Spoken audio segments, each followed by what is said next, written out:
Hello, everyone. So it is Chaz, the host of the Redefining Podcast, and today I'm so excited to announce that this is our very first episode of the Redefining Podcast. So today's topic is going to be a little bit heavy, if you can tell by the topic.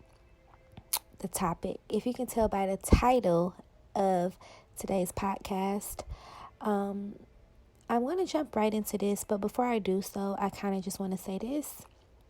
So it was put on my heart to start this podcast on YouTube, and I honestly don't know where it's going to go. I don't know where it's going to lead me, but what I can say is that I love to talk, as you all know, and I love to entertain. I love to inform, so I thought that this would just be a great extension to my YouTube channel.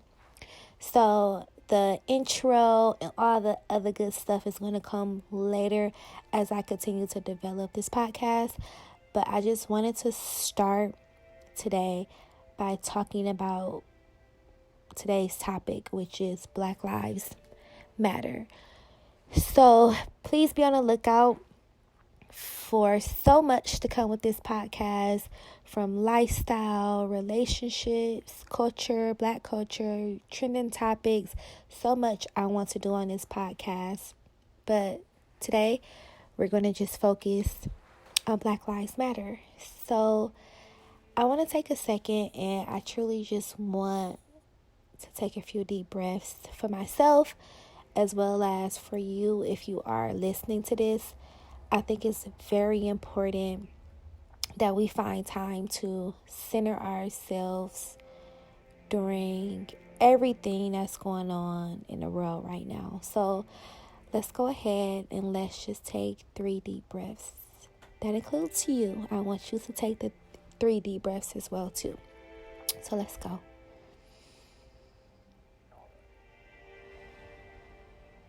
That's 1.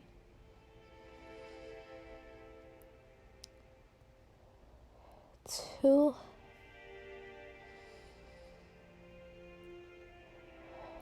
3. So just kind of stay there with that breath for a second and just feel what you feel. Let's just stay here for like 15 seconds.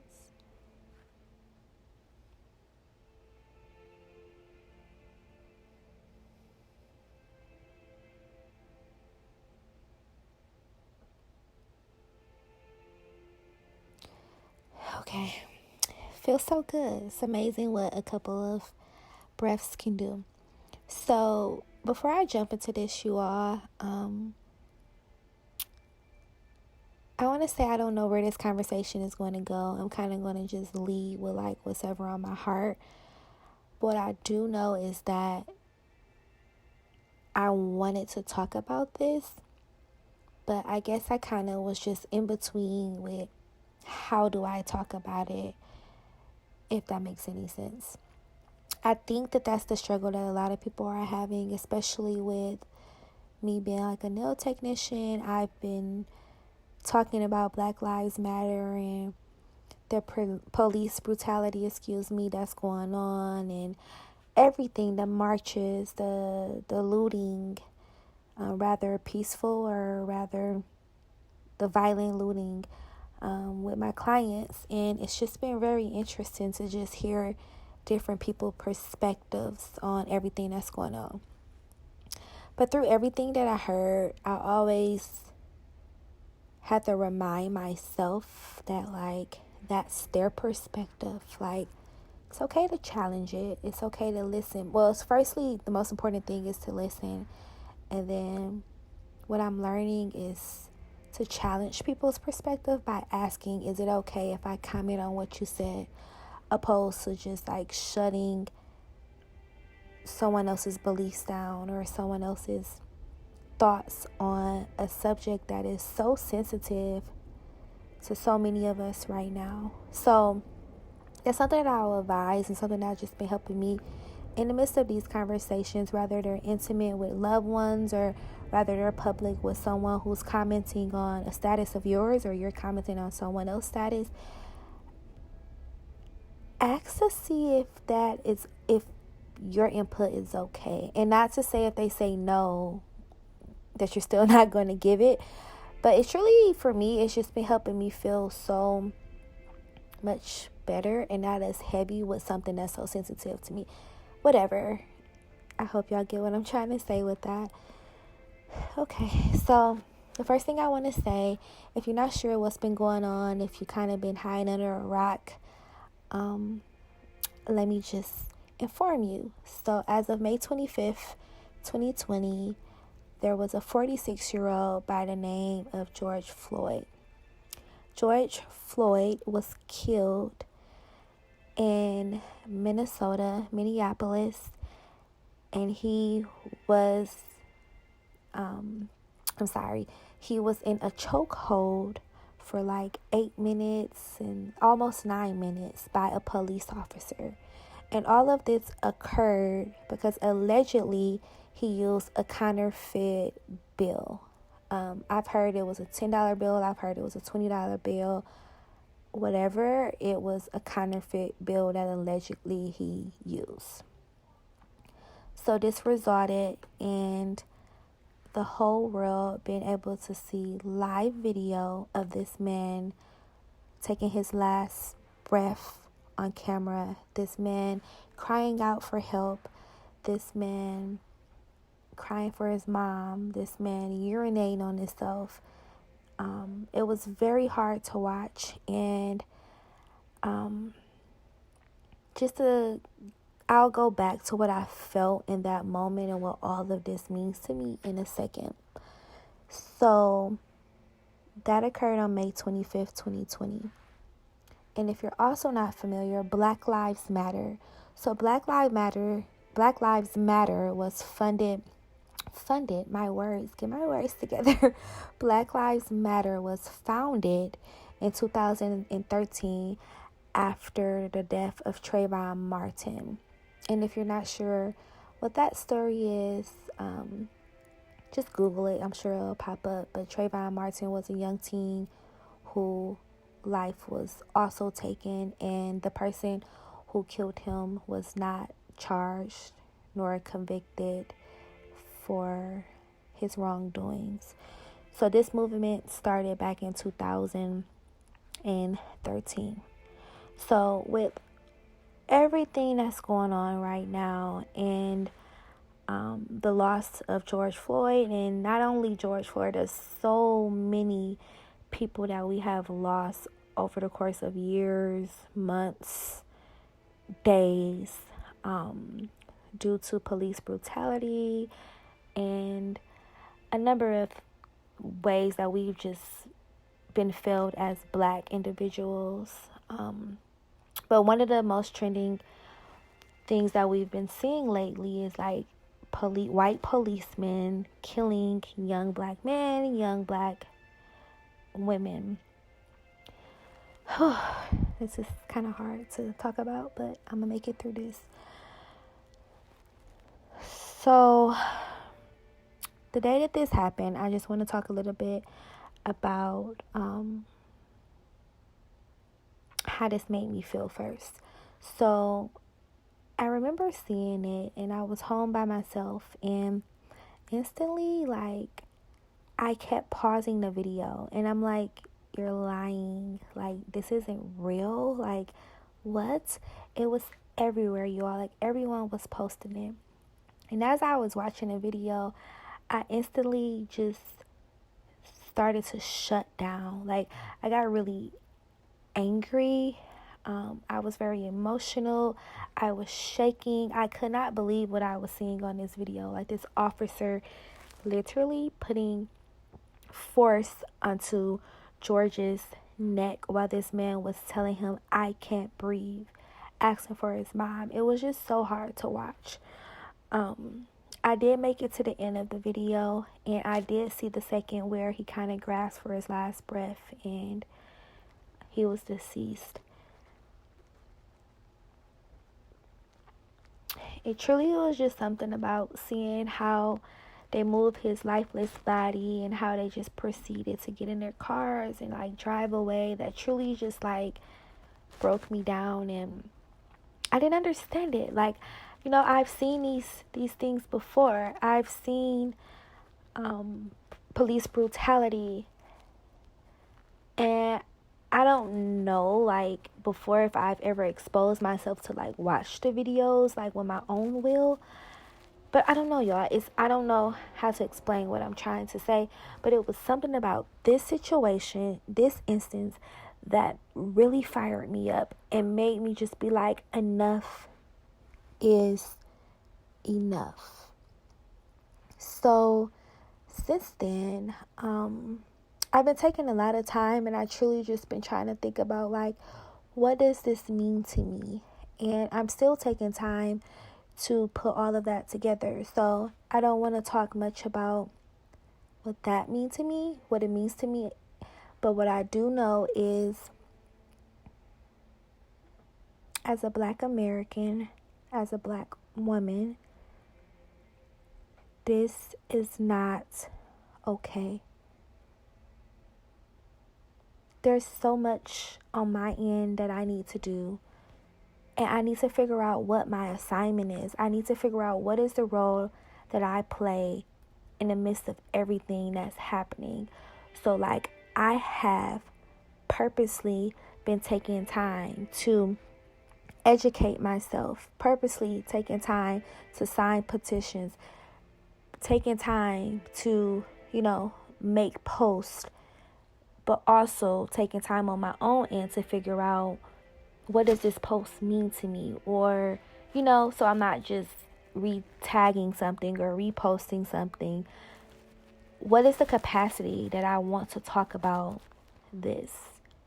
How am I going to choose my words? Like, am I even doing it on social media? So just a lot to figure out. But I think what's most important is that, like, we all have an assignment. We all have a role in this.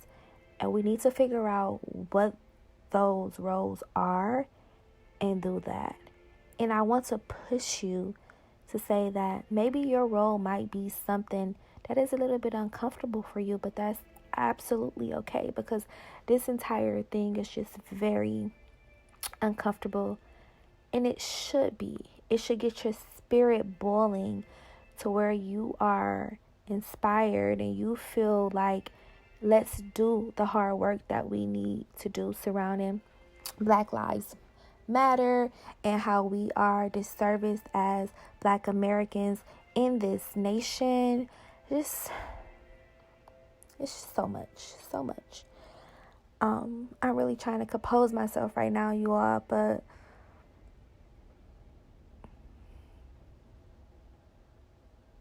it's just really hard. It's really hard.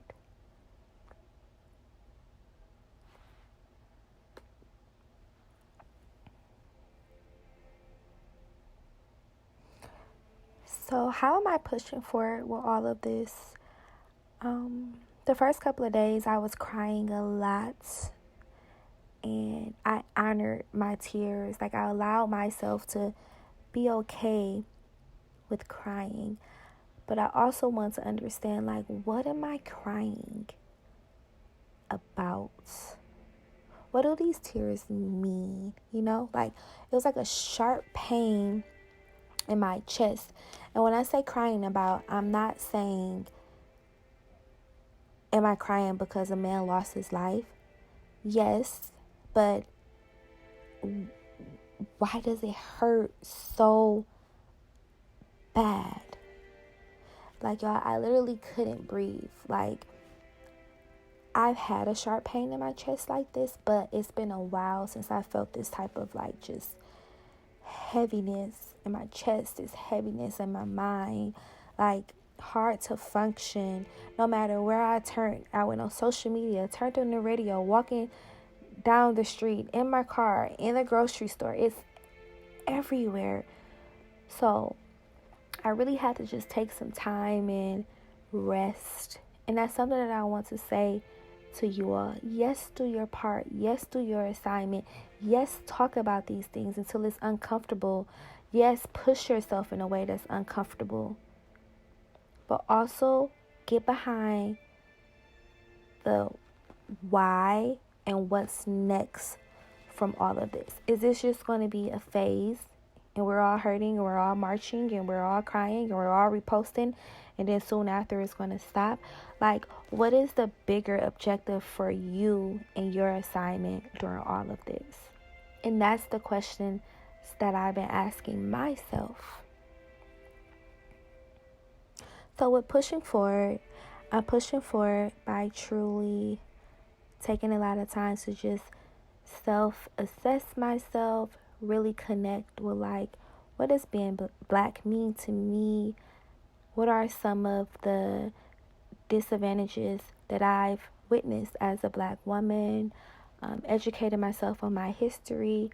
Even as a black female, like there's certain biases and prejudices that I need to unlearn myself. So just really doing a lot of work behind that. And I've also been marching. I've been out a couple of times, and if this is part of your assignment, I highly want to encourage you to get out here and to march, you all. It was truly such an uplifting experience to me. Like, I'm still trying to put words to it. Like, it was something about being surrounded by people just saying, like, your life matter. You deserve to be here. We want you here. And I don't try to take my mind to places where I'm like, oh, they're just on the bandwagon, or oh, it's not authentic. If you're saying it and you're doing it to this capacity, whether it's real or not, God bless your heart. God bless your soul.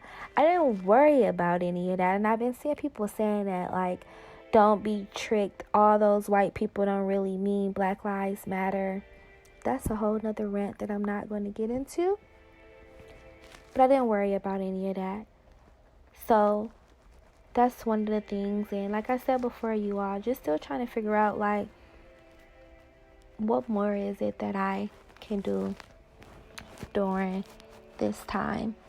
I've been having a challenging time with seeing certain things on social media and trying to figure out, like, do I say something? Do I just ignore it? Do I not allow it to disturb my spirit? But I've been seeing a lot. Like, during everything that's going on, there's so much going on in the world right now. You see a lot of hate. You see a lot of love. You see a lot of unity. You see a lot of division. You see looting. You see violence. You see racism, right? You see so much, and it's so hard to just look at because it's like something that is so powerful. You're now beginning to see all of these, like, racist groups go to these rallies and taunt peaceful protesters and tell them to go home and tell them that all lives matter. You're beginning to see police brutality brutalizing these people at the marches that are designed. Like, we're here because of your police brutality. And now you're at the police brutality march utilizing us. Like, it doesn't line up. So in the midst of everything that's going on, I'm just trying to stay leveled and, like, understand, like, what is the greater purpose of all of this? Yes, we're yelling. Yes, we're marching. We're saying Black Lives Matter. The bare minimum. We're not asking for revenge. We're asking for equal rights in 2020. Just let that sit in. Equal rights in 2020. We're asking to no longer be oppressed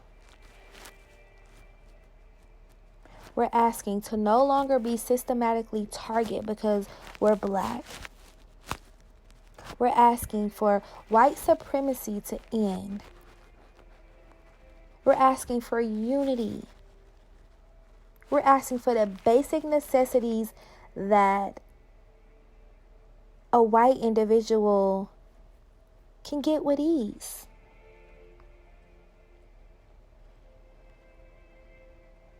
Black lives matter.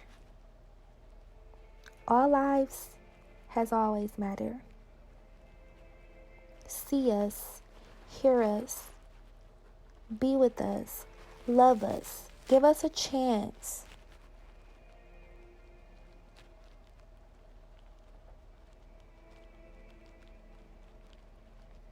This is such a heavy topic, and I don't want to hold you all too long.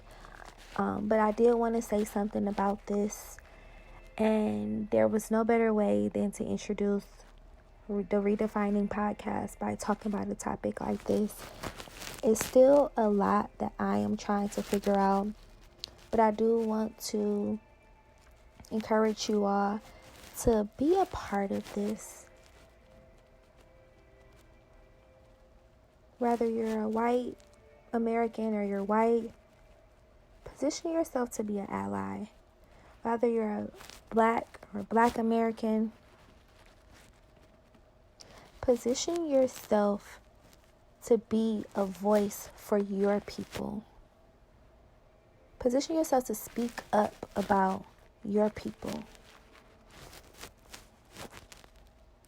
We need to do this together, you all. We can't do this apart. We need to do this together. We can't do this apart.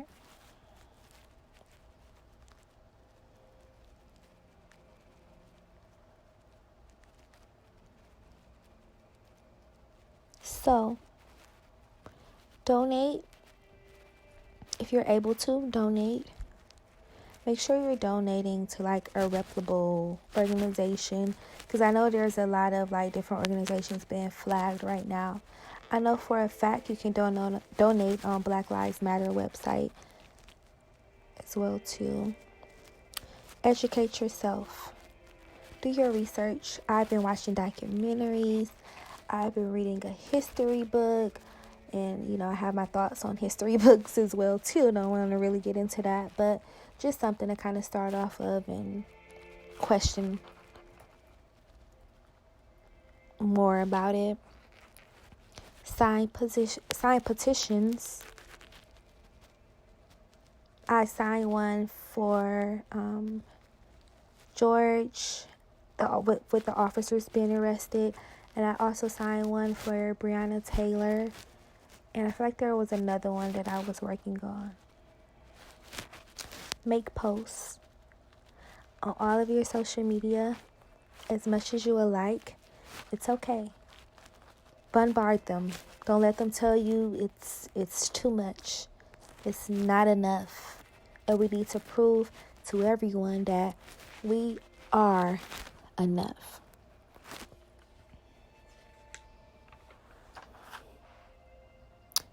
These peaceful protests have been active. In some states, it's on like day 11, day 12. The protests have been in all 50 states, 13 countries. Such a beautiful thing. So like I said before, if you are about that life, get out here, protest, make a difference, be a part of history, use your impact, use your voice. And always remember, Black lives matter. All Black lives matter. Thank you all for tuning in to the very first episode of the Redefining Podcast. I am your host, Chaz, and I will catch you in episode 2. If you all enjoyed this podcast, please make sure you comment down below. I would love to know what your thoughts are surrounding the Black Lives Matter movement. And until then, take care of yourselves. talk to you all later.